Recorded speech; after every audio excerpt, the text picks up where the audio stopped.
I'm a lifelong traveler. Even as a little kid, I was actually working out that it would be cheaper to go to boarding school in England than just to the best school down the road from my parents' house in California. And so, from the time I was 9 years old, I was flying alone several times a year over the North Pole just to go to school. And of course, the more I flew, the more I came to love to fly. So the very week after I graduated from high school, I got a job mopping tables so that I could spend every season of my 18th year on a different continent. And then, almost inevitably, I became a travel writer, so my job and my joy could become one. And I really began to feel that if you were lucky enough to walk around the candlelit temples of Tibet or to wander along the seafront in Havana with music pulsing all around you, you could bring those sounds and the high cobalt skies and the flash of the blue ocean back to your friends at home and really bring some magic and clarity to your own life. Except, as you all know, one of the first things you learn when you travel is that nowhere is magical unless you can bring the right eyes to it. You take an angry man to the Himalayas, he just starts complaining about the food. And I found that the best way that I could develop more attentive and more appreciative eyes was, oddly, by going nowhere, just by sitting still. And of course, sitting still is how many of us get what we most crave and need in our accelerated lives, a break. But it was also the only way that I could find to sift through the slideshow of my experience and make sense of the future and the past. And so, to my great surprise, I found that going nowhere was at least as exciting as going to Tibet or to Cuba. And by going nowhere, I mean nothing more intimidating than taking a few minutes out of every day or a few days out of every season, or even, as some people do, a few years out of a life in order to sit still long enough to find out what moves you most, to recall where your truest happiness lies, and to remember that sometimes making a living and making a life point in opposite directions. And of course, this is what wise beings through the centuries from every tradition have been telling us. It's an old idea. More than 2,000 years ago, the Stoics were reminding us it's not our experience that makes our lives, it's what we do with it. Imagine a hurricane suddenly sweeps through your town and reduces every last thing to rubble. One man is traumatized for life, but another, maybe even his brother, almost feels liberated and decides this is a great chance to start his life anew. It's exactly the same event, but radically different responses. There's nothing either good or bad, as Shakespeare told us in Hamlet, but thinking makes it so. And this has certainly been my experience as a traveler. 24 years ago, I took the most mind-bending trip across North Korea. But the trip lasted a few days. What I've done with it, sitting still, going back to it in my head, trying to understand it, finding a place for it in my thinking, that's lasted 24 years already and will probably last a lifetime. The trip, in other words, gave me some amazing sights, but it's only sitting still that allows me to turn those into lasting insights. And I sometimes think that so much of our life takes place inside our heads, in memory or imagination or interpretation or speculation, that if I really want to change my life, I might best begin by changing my mind. Again, none of this is new. That's why Shakespeare and the Stoics were telling us this centuries ago. But Shakespeare never had to face 200 emails in a day. The Stoics, as far as I know, were not on Facebook. We all know that in our on-demand lives, one of the things that's most on demand is ourselves. Wherever we are, any time of night or day, our bosses, junk mailers, our parents can get to us. Sociologists have actually found that in recent years, Americans are working fewer hours than 50 years ago, but we feel as if we're working more. We have more and more time-saving devices, but sometimes it seems less and less time.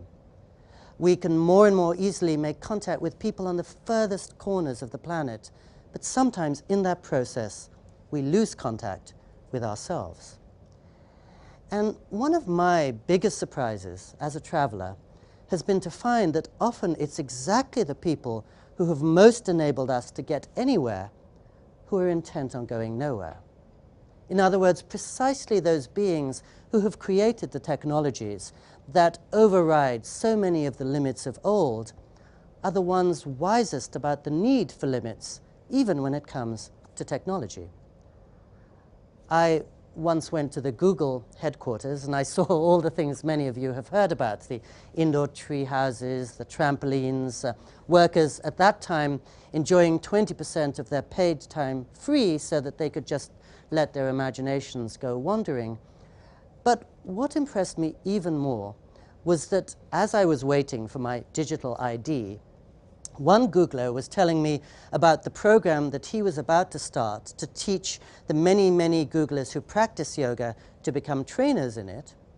And the other Googler was telling me about the book that he was about to write on the inner search engine and the ways in which science has empirically shown that sitting still or meditation can lead not just to better health or to clearer thinking, but even to emotional intelligence. I have another friend in Silicon Valley who's really one of the most eloquent spokesmen for the latest technologies, and in fact was one of the founders of Wired magazine, Kevin Kelly. And Kevin wrote his last book on fresh technologies without a smartphone or a laptop or a TV in his home.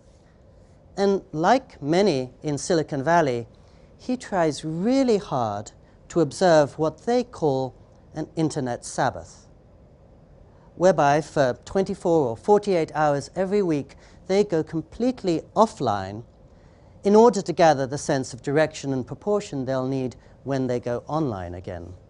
The one thing perhaps that technology hasn't always given us is a sense of how to make the wisest use of technology. And when you speak of the Sabbath, look at the Ten Commandments. There's only one word there for which the adjective holy is used. That's the Sabbath. Pick up the Jewish holy book of the Torah. Its longest chapter, it's on the Sabbath. And we all know that it's really one of our greatest luxuries, the empty space. In many a piece of music, it's the pause or the rest that gives the piece its beauty and its shape.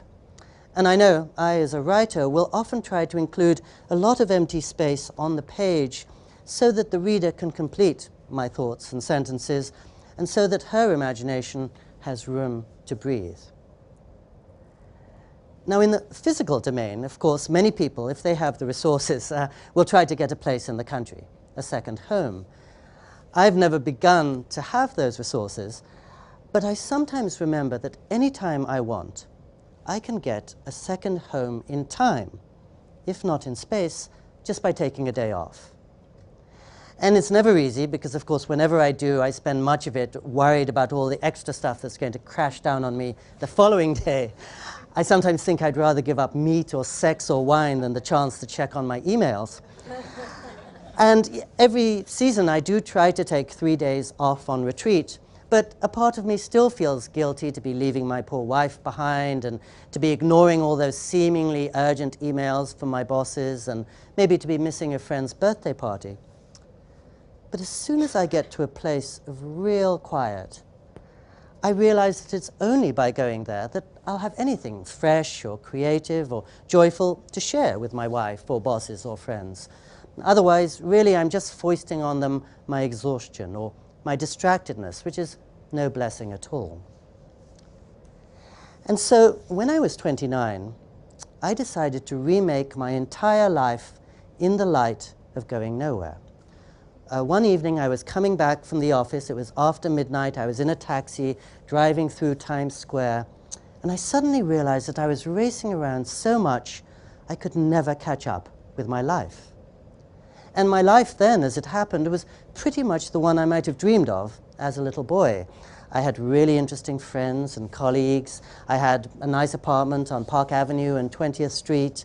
I had, to me, a fascinating job writing about world affairs, but I could never separate myself enough from them to hear myself think, or really to understand if I was truly happy. And so I abandoned my dream life for a single room on the back streets of Kyoto, Japan, which was the place that had long exerted a strong, really mysterious gravitational pull on me. Even as a child, I would just look at a painting of Kyoto and feel I recognized it. I knew it before I ever laid eyes on it. But it's also, as you all know, a beautiful city encircled by hills, filled with more than 2,000 temples and shrines, where people have been sitting still for 800 years or more. And quite soon after I moved there, I ended up where I still am, with my wife, formerly our kids, in a two-room apartment in the middle of nowhere where we have no bicycle, no car, no TV I can understand. And I still have to support my loved ones as a travel writer and a journalist, so clearly this is not ideal for job advancement, or for cultural excitement, or for social diversion. But I realized that it gives me what I prize most, which is days and hours. I have never once had to use a cell phone there. I almost never have to look at the time. And every morning when I wake up, really the day stretches in front of me like an open meadow. And when life throws up one of its nasty surprises, as it will more than once, when a doctor comes into my room wearing a grave expression, or a car suddenly veers in front of mine on the freeway, I know in my bones that it's the time I've spent going nowhere that is going to sustain me much more than all the time I've spent racing around to Bhutan or Easter Island. I'll always be a traveler. My livelihood depends on it. But one of the beauties of travel is that it allows you to bring stillness into the motion and the commotion of the world. I once got on a plane in Frankfurt, Germany, and a young German woman came down and sat next to me and engaged me in very friendly conversation for about 30 minutes. And then she just turned around and sat still for 12 hours. She didn't once turn on her video monitor. She never pulled out a book. She didn't even go to sleep. She just sat still. And something of her clarity and calm really imparted itself to me. I've noticed more and more people taking conscious measures these days to try to open up a space inside their lives. Some people go to black hole resorts where they'll spend hundreds of dollars a night in order to hand over their cell phone and their laptop to the front desk on arrival.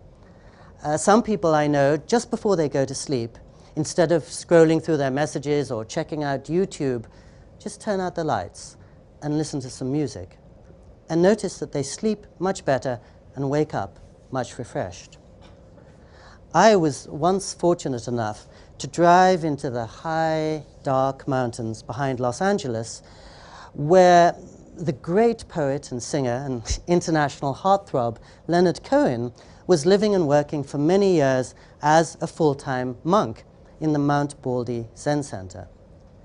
And I wasn't entirely surprised when the record that he released at the age of 77, to which he gave the deliberately unsexy title of Old Ideas, went to #1 in the charts in 17 nations in the world, hit the top 5 in 9 others. Something in us, I think, is crying out for the sense of intimacy and depth that we get from people like that who take the time and trouble to sit still. And I think many of us have the sensation, I certainly do, that we're standing about 2 inches away from a huge screen. And it's noisy and it's crowded and it's changing with every second, and that screen is our lives. And it's only by stepping back and then further back and holding still that we can begin to see what the canvas means and to catch the larger picture. And a few people do that for us by going nowhere. So in an age of acceleration, nothing can be more exhilarating than going slow. And in an age of distraction, nothing is so luxurious as paying attention. And in an age of constant movement, nothing is so urgent as sitting still. So you can go on your next vacation to Paris or Hawaii or New Orleans. I bet you will have a wonderful time. But if you want to come back home alive and full of fresh hope, in love with the world, I think you might want to try considering going nowhere. Thank you.